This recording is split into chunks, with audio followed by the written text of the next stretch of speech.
Hey, warriors, you've been surviving when you were meant to be thriving, walking through your days like a warrior who forgot they once knew how to win, carrying weight that was never yours to carry, smiling through storms that should have made you scream.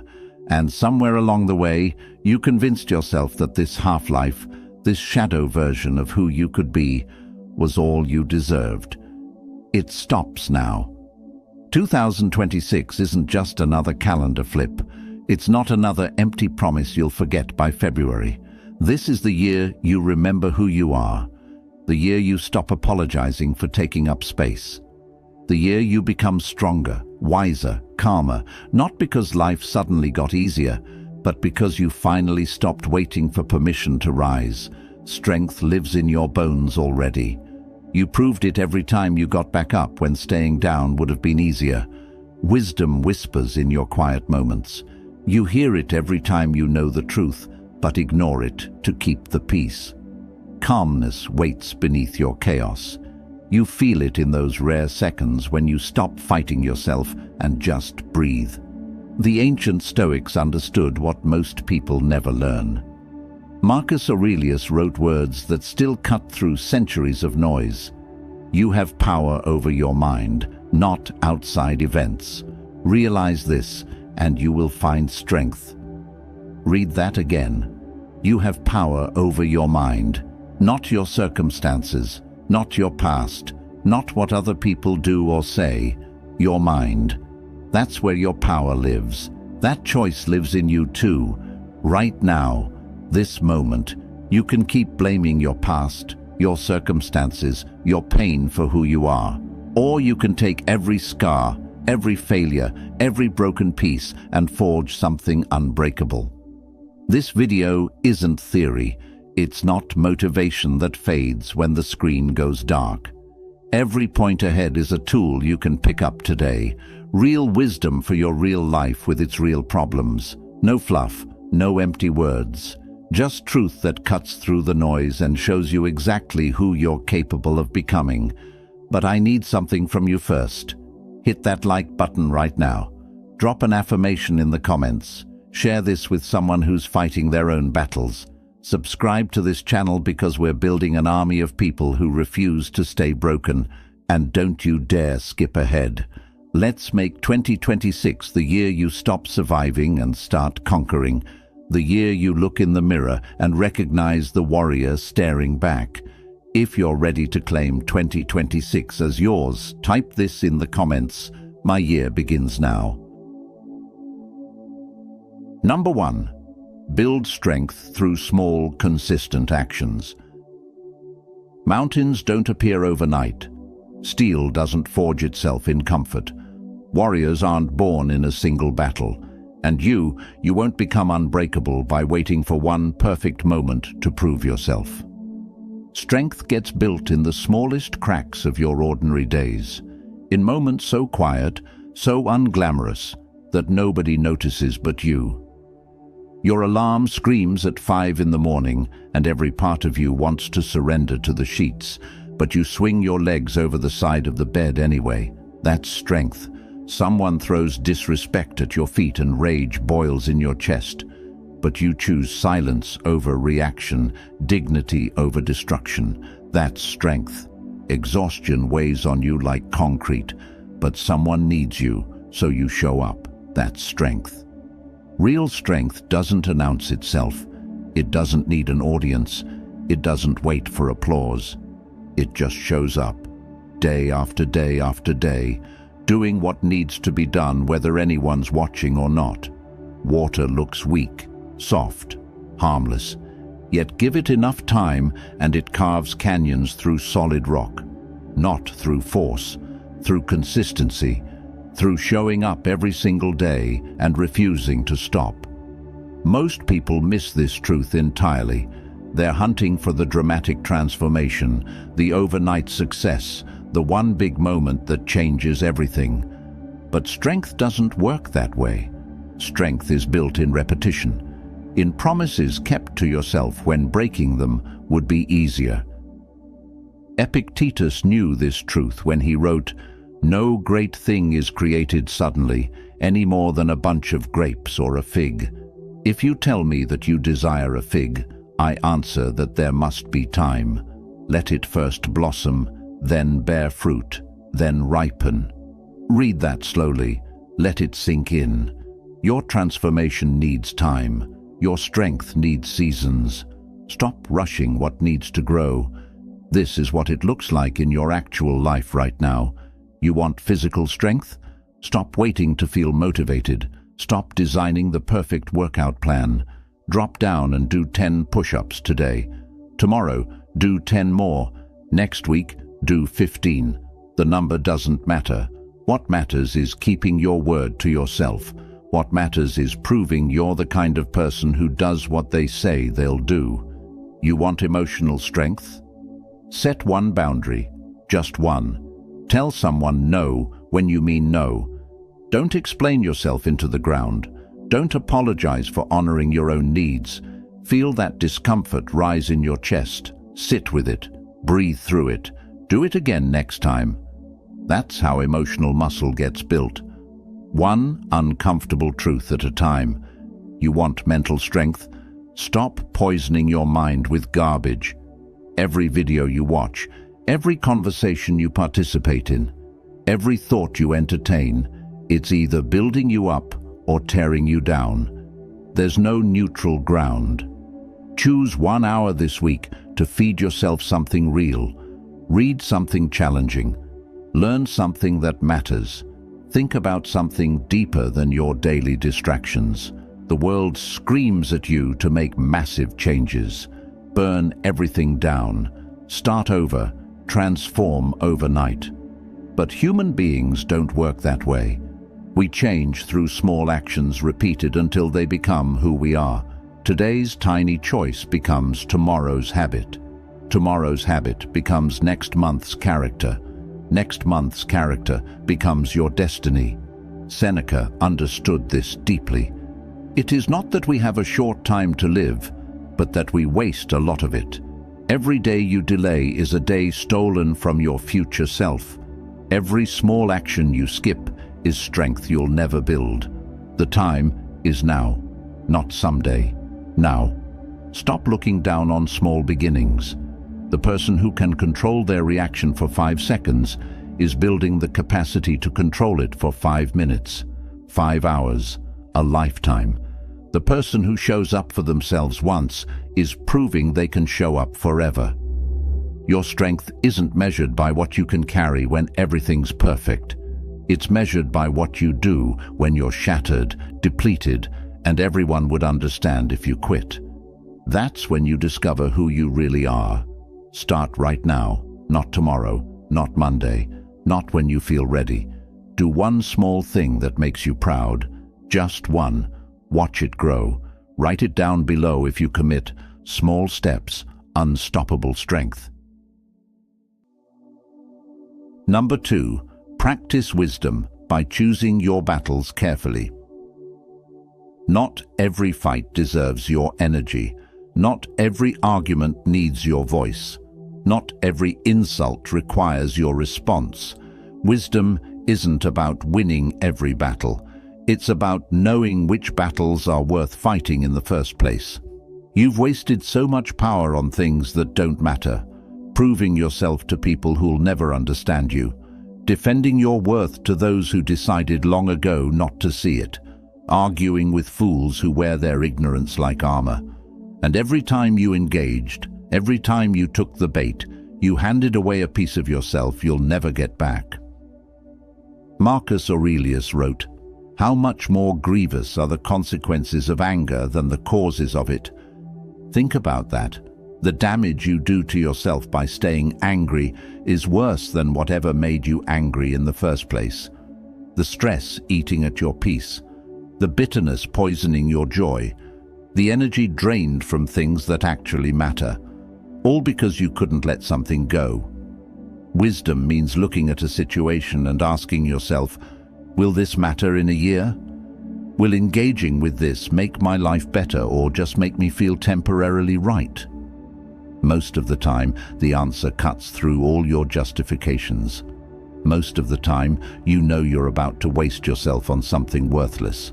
Someone cuts you off in traffic and rage floods your system.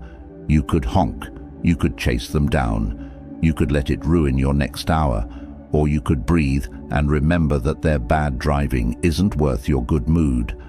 That's wisdom, choosing your peace over being right. A co-worker throws shade in a meeting and everyone waits to see if you'll fire back. You could destroy them with words. You could make them look small. You could win the moment and lose respect. Or you could smile and let their pettiness speak for itself. That's wisdom. Knowing that silence is sometimes the loudest response. Social media explodes with opinions that make your blood boil. You could type out the perfect argument. You could school everyone who's wrong. You could spend 3 hours in a comment war with strangers you'll never meet. Or you could close the app and invest that energy into something real. That's wisdom, protecting your time like the treasure it is. Epictetus taught, "It's not what happens to you, but how you react to it that matters." Your power isn't in controlling what people say or do.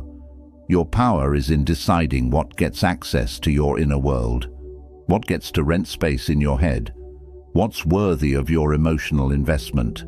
This doesn't mean you become passive. It doesn't mean you let people walk over you. It means you save your fire for battles that actually matter. For defending people who can't defend themselves. For standing up for real injustice. For protecting what you truly love. Not for every small slight. Not for every bruised ego. Not for every opinion that contradicts yours. The wise person knows the difference between a threat and an inconvenience, between a real problem and temporary discomfort, between someone who deserves your energy and someone who's just trying to steal it. Start practicing this today. The next time someone tries to pull you into drama, pause. Ask yourself, is this battle mine to fight? If the answer is no, walk away with your peace intact. If the answer is yes, engage with purpose, not emotion. Your energy is finite, your time is limited, your peace is precious. Stop giving these treasures to people and situations that don't deserve them. That's not weakness, that's wisdom, that's strength, that's you finally understanding your own value. Let everyone know your commitment by commenting, "I choose my battles wisely." Number 3. Develop calmness by accepting what you cannot control. Your suffering multiplies when you fight reality, when you argue with what already is, when you demand that the past be different or the present bend to your will. Calmness doesn't come from life finally going your way. It comes from accepting what you cannot change and focusing every ounce of power on what you can. You lie awake replaying conversations from 3 years ago, rewriting history in your mind, tormenting yourself with what you should have said, should have done, should have been, but the past is carved in stone. No amount of mental torture will change a single second of it. Your regret changes nothing except your present moment. It steals your now to mourn a then that's already gone. You stress about tomorrow, next month, next year, building catastrophes in your imagination that haven't happened and probably never will. Anxiety about the future robs you of the only moment you actually have, the only moment you can actually do something with, this one, right here, right now. Marcus Aurelius gave us the key when he wrote, "You always own the option of having no opinion. There is never any need to get worked up or to trouble your soul about things you can't control. These things are not asking to be judged by you. Leave them alone." Read that again. Things you can't control aren't asking for your judgment. They're not requesting your stress. They're not demanding your sleepless nights. Leave them alone. You can't control what other people think about you. You can't control whether they like you, respect you, understand you. You can control how you show up, how you treat people, how you live by your values. That's it. That's your domain. Everything else is outside your kingdom. You can't control the economy. You can't control gas prices. You can't control whether you get that promotion. You can control how hard you work, how much value you create, how prepared you are when opportunity knocks. Focus there. That's where your power lives. You can't control if someone loves you back. You can't control whether they stay or leave. You can't control their feelings, their choices, their journey. You can control how you love, how you show up, how you honor yourself enough to walk away when love isn't returned. That's your responsibility. That's your freedom. Epictetus breaks it down perfectly. Make the best use of what is in your power and take the rest as it happens. Stop fighting the wind. Stop demanding the rain stop falling. Stop insisting the world operate according to your preferences. Work with what is. Adapt, adjust, flow. Calmness is a superpower in a world losing its mind. While everyone else panics over things they can't change, you stay centered, you stay focused, you stay moving forward. Not because you don't care, but because you're wise enough to know where your energy belongs. When something happens that's outside your control, practice this response. Okay. This is what's happening. What can I do about it right now? If the answer is something, do that thing. If the answer is nothing, let it go and tend to what you can influence. Traffic is jammed and you're going to be late. You can't teleport. You can't make cars disappear. You can call ahead. You can breathe. You can accept that this moment is exactly what it is. That's calmness. That's power. That's you refusing to destroy your peace over circumstances beyond your command. Stop carrying the weight of the uncontrollable. It's crushing you. It's stealing your joy. It's making you miss the beauty of what's right in front of you. Put it down. Focus on your circle of influence. That's where miracles happen. If this truth resonates with you, share it below. Control myself. Free myself. Number 4. Strengthen your mind by embracing discomfort. Comfort is killing you softly. Every time you choose the easy path, the familiar option, the safe choice, you're building a prison disguised as peace. Real strength doesn't grow in your comfort zone. It grows in the fire, in the struggle, in the moments when everything in you screams to quit, but you keep going anyway. You've been running from discomfort your entire life, avoiding hard conversations because they might hurt. Staying in situations that drain you because change feels scary. Scrolling through your phone instead of facing your thoughts. Numbing yourself with distractions because sitting with your feelings is too intense. And every time you run, you teach yourself that you're not strong enough to handle reality. But you are. You're stronger than every excuse you've ever made. Tougher than every fear you've ever felt. More capable than every doubt that whispers in your mind at 3 in the morning. Seneca knew this truth when he wrote, "Difficulties strengthen the mind, as labor does the body." Your mind is a muscle. It grows under pressure. It expands through challenge. It becomes unbreakable by facing exactly what you're afraid of. Not someday, today. That difficult conversation you keep postponing. Have it. Feel your heart race. Feel your voice shake. Say the truth anyway. That's how you build courage. Not by waiting until you're not scared. By acting while the fear is still screaming. That workout that makes your muscles burn and your lungs beg for mercy. Push through. Feel the pain. Embrace it. Let it remind you that you're building something stronger than yesterday's version of yourself. Discomfort is your body upgrading. Don't interrupt the process. That project that terrifies you because you might fail, start it. Fail if you have to. Let failure teach you what success never could. Every person you admire failed more times than you've even tried. The difference is, they didn't let failure make them a quitter. Your phone buzzes and dopamine floods your system. You reach for it automatically. But stop. Sit with the boredom. Sit with the silence. Sit with your own thoughts for 5 minutes without distraction. That uncomfortable feeling, that's your brain begging for easy stimulation. Train it to be okay with nothing. That's freedom. Marcus Aurelius reminds us, the impediment to action advances action. What stands in the way becomes the way. The obstacle isn't blocking your path. The obstacle